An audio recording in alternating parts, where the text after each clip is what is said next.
Olá, seja muito bem-vindo. Não importa quem você é, acredite, Deus ama você. Meu nome é Carlos Magno e juntos oraremos e meditaremos a Deus, o Criador de todas as coisas. E se você puder, ajude alguém que você conhece e que precisa de uma mensagem de ânimo e esperança. Compartilhe, comente e deixe seu like. Iremos agora meditar na palavra de Deus no Evangelho de Mateus, capítulo 23, versículo 23, que diz assim: Os preceitos mais importantes da lei, a justiça, a misericórdia e a fé. A extensão da caminhada.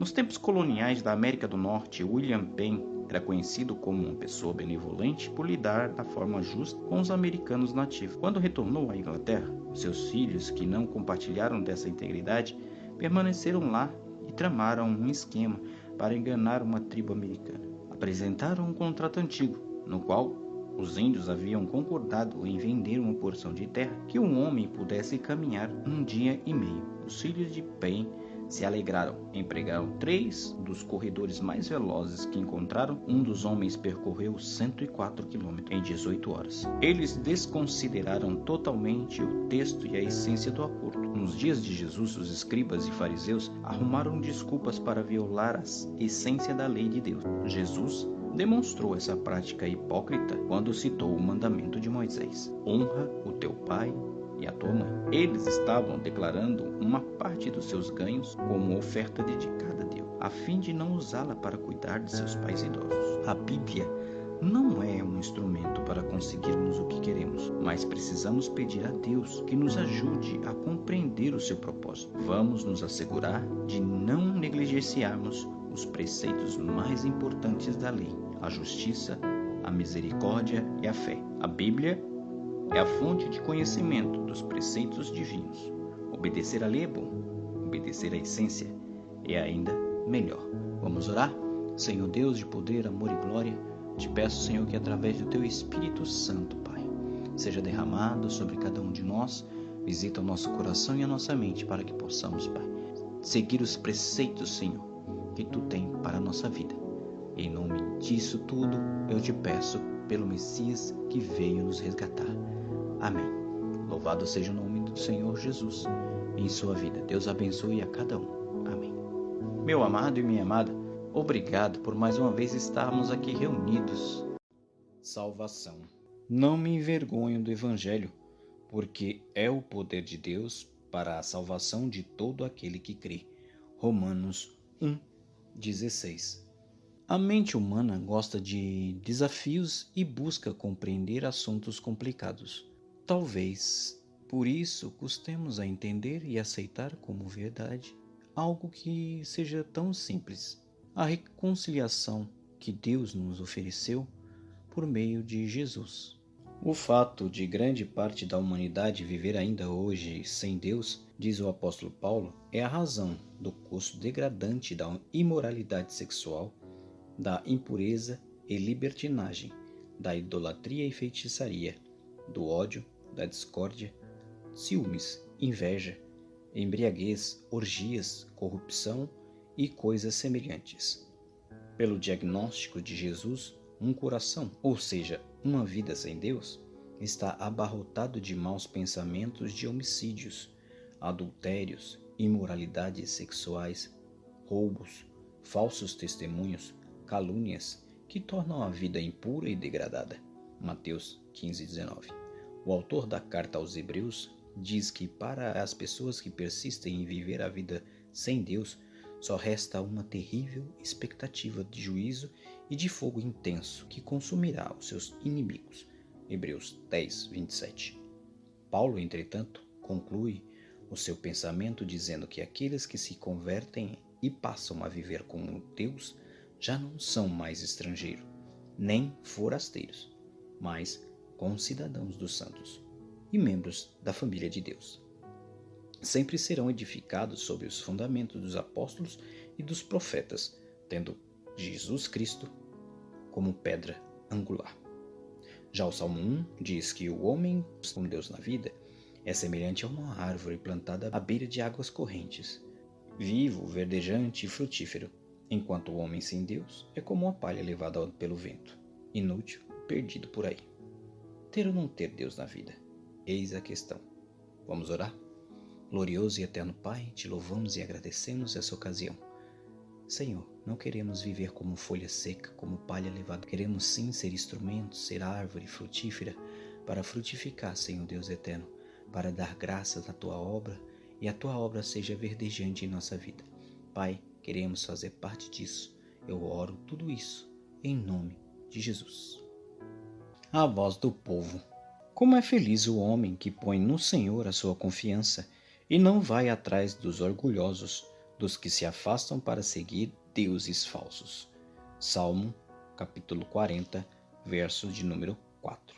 A voz do povo é a voz de Deus. Quantas vezes já ouvimos isso? Se pensarmos no caráter de Deus, logo vamos concluir que a maioria das vezes em que esta frase é usada, ela não faz sentido algum. Por exemplo, o texto que lemos hoje, temos duas situações que demonstram a falsidade deste ditado. Na época em que elas ocorreram, a idolatria era muito comum e influenciava muitas atividades. Para os gregos e romanos, os deuses eram semelhantes aos humanos, embora mais poderosos. Quando Paulo curou um paralítico em Listra, as pessoas não tiveram dúvida. Aquilo só podia ser obra divina, e era. Só que direcionaram a adoração a Paulo e Barnabé. Estes se apressaram a apontar quem tinha feito o milagre, o Deus verdadeiro. Como autênticos seguidores de Cristo, não permitiram que a glória devida somente a Deus fosse dada ao homem. Estavam ali exatamente para levá-los a deixar a idolatria e seguir um único Deus. Porém, as pessoas queriam uma divindade que pudessem ver e ser tocada. Logo depois, os mesmos que chamaram Paulo de Deus chegaram ao ponto de apedrejá-lo. Foram influenciados e mudaram de opinião. A voz do povo pode ser bem volúvel. A de Deus não é assim. Ele não muda, por isso podemos confiar nele. Apenas com esse exemplo, com pouco tempo de intervalo, Paulo foi considerado digno de adoração e depois merecedor de morte. Já podemos ver quanto a voz do povo é diferente do que Deus quer. Nenhuma das duas situações agradava a Deus. Ainda bem que Paulo e Barnabé mantiveram sua integridade e não se deixaram levar pela pressão popular. Muitas vezes, seguir a maioria é um grande erro. As pessoas são falhas e podem mudar de opinião no instante seguinte. Já Deus é perfeito, sabe de todas as coisas e não muda. Somente a Ele devemos seguir. A quem você está dando atenção? Ao Deus verdadeiro ou a você mesmo? Ou a voz interior? Ou a voz do povo? Vamos orar para que Deus possa nos guiar os nossos passos e os nossos pensamentos, juntamente com o nosso coração, para que possamos agradar a Ele? Glorioso Pai eterno e todo-poderoso, te agradeço por este momento, estar orando por essa pessoa que ouviu a voz do povo e se frustrou, ouviu a voz do povo e se angustiou. Pai, desce com teu bálsamo, vem trilhar as nossas pregadas, vem nos ajudar em nossos caminhos. Abre os nossos olhos para que possamos enxergar aquilo que tu queres na nossa vida. Eu oro tudo isso em nome daquele que veio derramar o sangue para nos resgatar, o Jesus Cristo, Salvador da humanidade. Em nome de Jesus, eu te louvo e agradeço. Um bom alongamento. A fisioterapia é uma necessidade dolorosa depois de uma cirurgia onde algum dos nossos membros se quebre, qualquer parte de ossos. O fisioterapeuta procura encorajar dizendo: bom alongamento, onde podemos replicar: alongamento com dor. Não é tão bom assim. Entretanto, logo aprendi como é importante alongar os músculos e as juntas para adquirir completa mobilidade, mesmo que às vezes isso nos cause um desconforto. Essa não foi a primeira vez que me submeti a um alongamento fora da minha área de controle. Muitas vezes, Deus me encorajou a compartilhar a minha fé com alguém que ainda não conhecia muito bem, ou para dar uma oferta que estava muito além do que geralmente dou, ou me confrontar com alguém em relação a determinada situação. A vida de Abraão ilustra a importância da fé quando Deus pede que nos movamos além da nossa zona de conforto. Pela fé, Abraão, quando chamado, obedeceu, sem saber onde ia. Quando alongamos os nossos músculos espirituais, talvez sintamos desconforto, mas Deus nos assegura: a minha graça te basta, porque o poder se aperfeiçoa na fraqueza. 2 Coríntios 12:9. Nossa capacidade, nossa suficiência, ela vem de Deus. Quando você der um passo de fé e obediência a Deus, você poderá surpreender-se como um bom alongamento pode fortalecer a sua vida espiritual. Quais as áreas da sua vida espiritual precisam de um alongamento? Nossa fé é fortalecida quando trocamos nossa fraqueza pela força de Deus. Vamos agradecer essa mensagem maravilhosa? Glória a Deus, louvado seja o nome do Senhor. Pai nosso, obrigado por estar nos sustentando. Obrigado, Senhor, por estar nos renovando nas nossas fraquezas. Por estar agindo, Senhor, conforme a Tua vontade. Neste momento eu te peço, Senhor, visita nosso coração, visita nossa mente. Dá-nos, Senhor, o entendimento, o discernimento, a fé e a esperança de que iremos suportar até o fim dessas dificuldades. Nos dê estratégias, Pai, para podermos alongar o nosso espírito e nossa alma em obediência a Ti, porque Tu és o Deus Todo-Poderoso, Criador de todas as coisas, e nós rendemos graças e louvores a Ti. Eu te louvo, Senhor, neste momento, porque estou vivo, porque estou aqui. Eu te louvo, Senhor, por este que está me ouvindo agora, Pai. Alcança a sua vida, alcança, Senhor, o seu coração e a sua mente. Alcança a sua família, Senhor, levando esperança, graça, paz e felicidade. Eu peço tudo isso em nome do Jesus amado, maravilhoso e salvador da humanidade. Amém. Bondade. Como povo escolhido de Deus, santo e amado, revistam-se de profunda compaixão, bondade, humildade, mansidão e paciência. Carta do apóstolo Paulo, Colossenses, capítulo 3, versículo 12. Não é tarefa simples determinar a diferença entre benignidade e bondade. O apóstolo Paulo menciona ambas, lado a lado, como parte do fruto do Espírito, em Gálatas 5, 22 e 23. Quanto à benignidade, ocorrem-me as atitudes de Boaz, que a Bíblia relata no livro de Ruth. A bondade é muito semelhante. Jesus afirma que só Deus é bom. Marcos 10, 18. Apesar disso, porém, essa qualidade deve também ser visível na vida dos seus filhos. Filhos costumam ser parecidos com seus pais, e toda árvore produz os frutos próprios da sua espécie. Paulo fala do fruto do Espírito que podemos e devemos produzir. Quando o Espírito de Deus comanda a nossa vida, os frutos bons na vida do cristão podem ser, por exemplo, honestidade, respeito, defesa aos bens alheios, promoção de paz e da concórdia, defesa da causa de desfavorecidos, saber perdoar sem contrapartida, etc. A bondade é um fruto que beneficia os outros. Ela sempre se manifesta por meio de alguma ação. É um movimento em direção ao bem, ao que é justo e reto. Como bondade, podemos também mencionar o carinho e a brandura. Sempre será ao que fazemos em favor do semelhante. Bondade não é necessariamente filantropia. O filântropo precisa de recursos financeiros. A bondade não. Li uma vez sobre alguém que observava um menino na rua cortando uma minhoca ao meio com um pedaço de lata. O observador ficou horrorizado com a índole cruel do menino.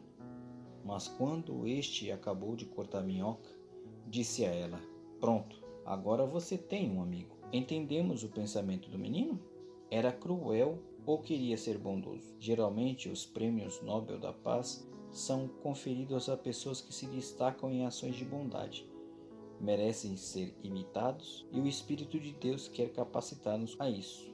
Basta permitir que Ele assuma o controle de nossa vida. A bondade é uma senha de acesso ao coração do próximo.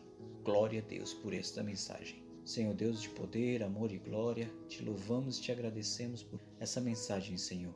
Continua falando nos nossos corações, dando a direção da bondade e da benignidade, Senhor. Queremos ser sempre, Pai amado, instrumentos em Tua obra. Paz no Senhor Deus eterno, instrumentos da justiça, de paz, da lealdade, da bondade e do amor. Que a caridade seja o nosso viver, o nosso respirar. Eu peço tudo isso em nome de Jesus. Gênesis, capítulo de número 3. versículo de número 1 ao 5. Ora, a serpente era o mais astuto de todos os animais do campo que o Senhor Deus tinha feito. E esta disse à mulher: É assim que Deus disse: Não comereis de toda a árvore do jardim? Respondeu a mulher à serpente: Do fruto das árvores do jardim podemos comer, mas do fruto da árvore que está no meio do jardim, disse Deus: Não comereis dele, nem nele tocareis, para que não morrais. Disse a serpente à mulher: Certamente não morrereis, porque Deus sabe que no dia em que comerdes desse fruto, vossos olhos se abrirão, e sereis como Deus, reconhecendo o bem e o mal. Estejam alertas e vigiem. O diabo, o inimigo de vocês, anda ao redor. 1 Pedro, capítulo 5, verso 8. Satanás é real como a mentira. A Bíblia diz que ele é o pai da mentira, mas existem também a verdade, e Jesus diz que ele mesmo é a verdade. Temos então o poder de Satanás e também a onipotência da verdade. A principal estratégia do diabo consiste em semear a dúvida. No texto bíblico que nós acabamos de ler, ele se disfarça de serpente para ter o primeiro encontro com a criatura humana. Astuto, ele confronta Eva com o que Deus havia falado. Deus fez nascer árvores frutíferas agradáveis aos olhos e boas para alimento. E no meio do jardim, ele fez crescer duas árvores especiais. O fruto de uma conferia a vida eterna, e da outra o conhecimento do bem e do mal. Deus disse a Adão que poderia comer livremente de qualquer fruto das diversas árvores do jardim, menos o fruto da árvore do conhecimento do bem e do mal, e deixou bem claro que ele morreria se comesse dela. Esta informação Adão passou para Eva, e ela sabia disso. Certo dia, então, Eva se defronta com o diabo junto àquela árvore crítica, e Satanás aproveita para lançar o seu veneno. Foi isso mesmo que Deus disse? Não comam de nenhum fruto das árvores do jardim? Eva ainda o corrige. Não todas as árvores. Apenas aquela uma era proibida. Mas Satanás continua desafiando Eva, dizendo que Deus queria mantê-la ignorante. Seriam iguais a Deus se comessem, disse ele. Aquilo foi muito atraente. E lá se foi ela. Eva apanhou a fruta proibida e deu-a também ao Adão. Satanás festejou o seu triunfo e continua festejando suas vitórias até hoje. Ele é a causa dos divórcios, das famílias destroçadas, das igrejas estraçalhadas, do amor que some e da vida de imoralidade que triunfa. Em Apocalipse 12:12, Jesus pronuncia o fim dos tempos e diz que o diabo, por ter pouco tempo, está furioso. Você vai fazer como Eva e continuar dando ouvidos a ele? Esperteza não é sabedoria. A primeira é perigosa, a segunda é fonte de vida, quando vem de Deus. Glorioso e eterno Pai, te louvamos e agradecemos por essa mensagem maravilhosa, Senhor. Afasta, Senhor, nossos pensamentos e afasta, Senhor Deus eterno, nossa mente de ser tentado por Satanás. Pai, eu te louvo e te agradeço por essa mensagem. Te louvo e te agradeço pelo teu Filho que veio nos resgatar, Senhor, do mal. Pela tua paciência, pela tua benignidade, pela tua misericórdia maravilhosa. Pai, segura por tuas mãos as nossas vidas, Pai. Essas famílias que estão sendo destroçadas por Satanás, coloca, Senhor, de pé novamente o pai e a mãe, quais são colunas, ó Pai amado, para que elas possam ainda permanecer de pé. Eu oro, Senhor Deus eterno, também por aquelas pessoas que estão afastadas, ouvindo as vozes de Satanás e se drogando, se prostituindo, Pai. Repreendo agora em nome de Jesus todo o mal. Toma, Senhor, por tua mão cada um deles, Pai, visitando seu coração e sua mente, dando, Senhor, vidas agradáveis a Ti. Eu oro pelo nome de Jesus Cristo. Amém. Conduta ao falar. Leitura bíblica, Mateus 12, 33 a 37. Ou fazei a árvore boa e o seu fruto bom, ou fazei a árvore má e o seu fruto mau. Porque pelo fruto se conhece a árvore. Raça de víboras, como podeis vós dizer coisas boas, sendo maus? Pois do que há de abundância no coração, disso fala a boca. O homem bom tira boas coisas do seu bom tesouro, e o homem mau do seu tesouro tira coisas más. Mas eu vos digo que de todas as palavras ociosas que os homens disserem, hão de dar conta no dia do juízo. Porque por tuas palavras serás justificado, e por tuas palavras serás condenado. Os homens haverão de dar conta de toda a palavra inútil que tiverem falado. Você já se viu em apuros por algo que não deveria ter dito e depois ser confrontado com isso? Aí teve que se explicar, dizendo que não era bem isso que queria dizer, mas o fato é que já havia dito. O apóstolo Paulo escreveu o seguinte acerca do nosso falar: nenhuma palavra torpe saia da boca de vocês, mas apenas a que for boa para edificar os outros, conforme a necessidade, para que conceda graça aos que ouvem. Isso está escrito em Efésios 4:29. Mais grave ainda é que o Senhor Jesus Cristo diz no texto da leitura bíblica que lemos agora há pouco, que no dia do juízo precisaremos prestar contas de toda a palavra inútil que proferimos, e que nossas palavras poderão condenar-nos. Assim sendo, o que é que você anda falando por aí? O problema é que costumamos nem sempre falar bem dos outros, especialmente as pessoas revestidas de autoridade, como nossos pais, nossos professores, nossos chefes, nossos pastores, nossos líderes. Não se esqueça, então, da advertência que acabou de ler e cuide daquilo que lhe falta. Qual tem sido, então, a sua conduta ao falar? No mesmo texto, o Senhor Jesus Cristo disse também que a boca fala do que está cheio o seu coração.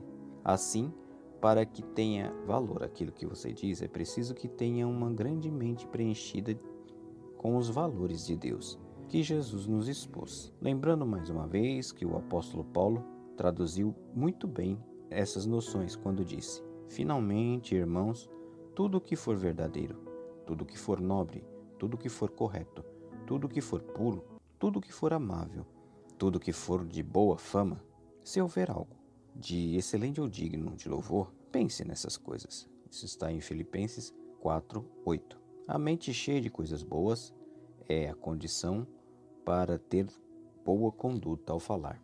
Glória a Deus. Vamos orar? Senhor Deus de poder, amor e glória, eu te peço, Senhor, e abra a minha mente para que possas entrar com a tua providência, Senhor. Me ajuda a alimentar a minha mente e o meu coração de coisas boas, coisas que edificam, coisas do céu, para que eu possa ser um instrumento de paz, um instrumento de Deus na terra. Eu peço tudo isso em nome do Senhor Jesus. Destruição. Leitura bíblica. Oséias, capítulo 4, verso 6. Meu povo foi destruído por falta de conhecimento. Quando era adolescente, eu sentia raiva quando via os noticiários diante de tanta injustiça, da humilhação, da violência.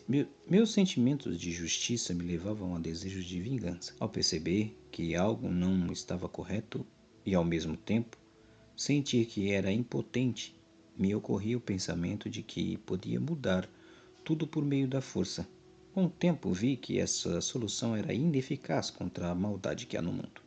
Por outro lado, ao conviver com a violência, acostumei-me a ela, tanto que por vezes não sentia que aquilo era uma afronta à vontade de Deus.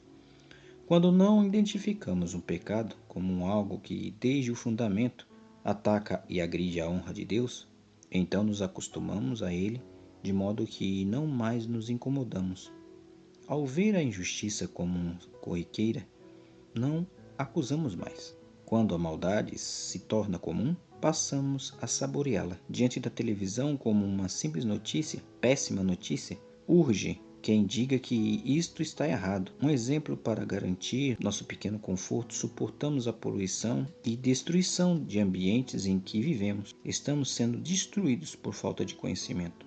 Achamos que por herdarmos o céu não precisamos nos comprometer com a terra. No texto de leitura de hoje, os sacerdotes foram duramente repreendidos por Deus, por desviarem o povo do foco. Alimentavam a fé que esperava somente nas bênçãos de Deus. Mas cujo conteúdo era vazio de significado. Acreditavam que, por serem religiosos, Deus tinha a obrigação de zelar por eles, mas esqueceram-se do compromisso que Deus havia firmado com o povo, uma aliança na qual Deus concedia suas bênçãos para o povo que em gratidão lhe obedecesse. Não perca a sua responsabilidade.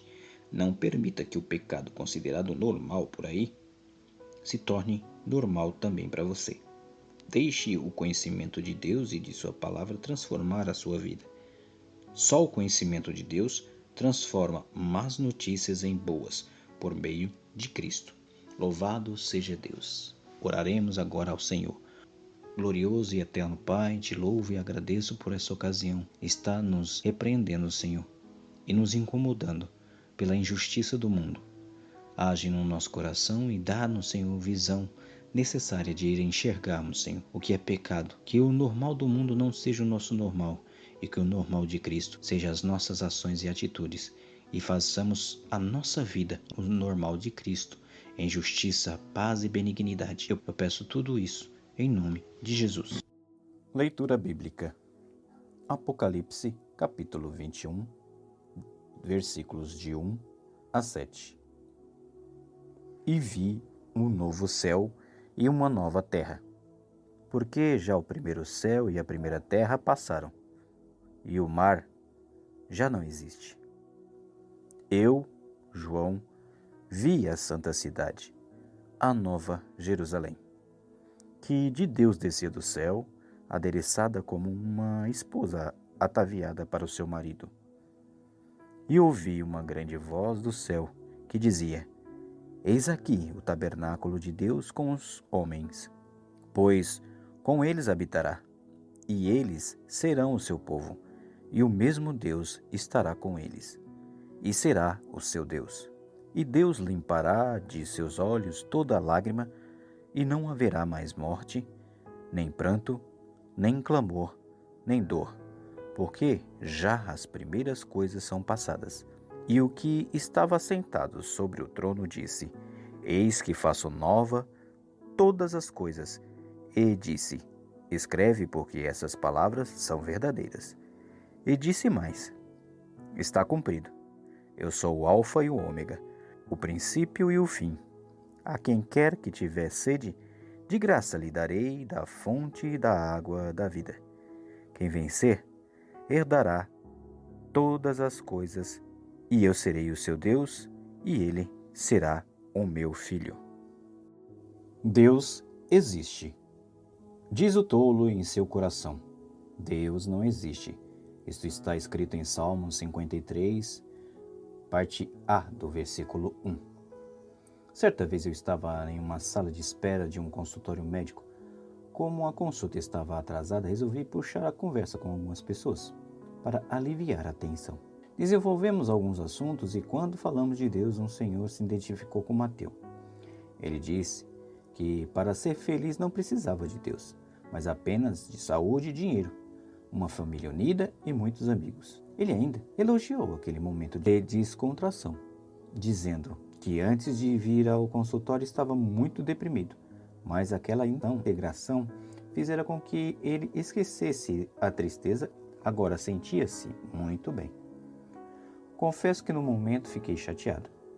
Os outros estavam abalados, assustados com aquela palavra. Respondi àquele homem que tinha ficado contente porque nossa conversa lhe trouxera alegria e perguntei a ele quem havia iniciado o assunto. Ele respondeu: Foi você. Então eu disse: Hoje eu quis desmarcar a consulta, mas Deus me trouxe aqui. Creia, era para lhe dar um pouco de alegria, pois o Senhor riu das minhas anedotas e das minhas respostas.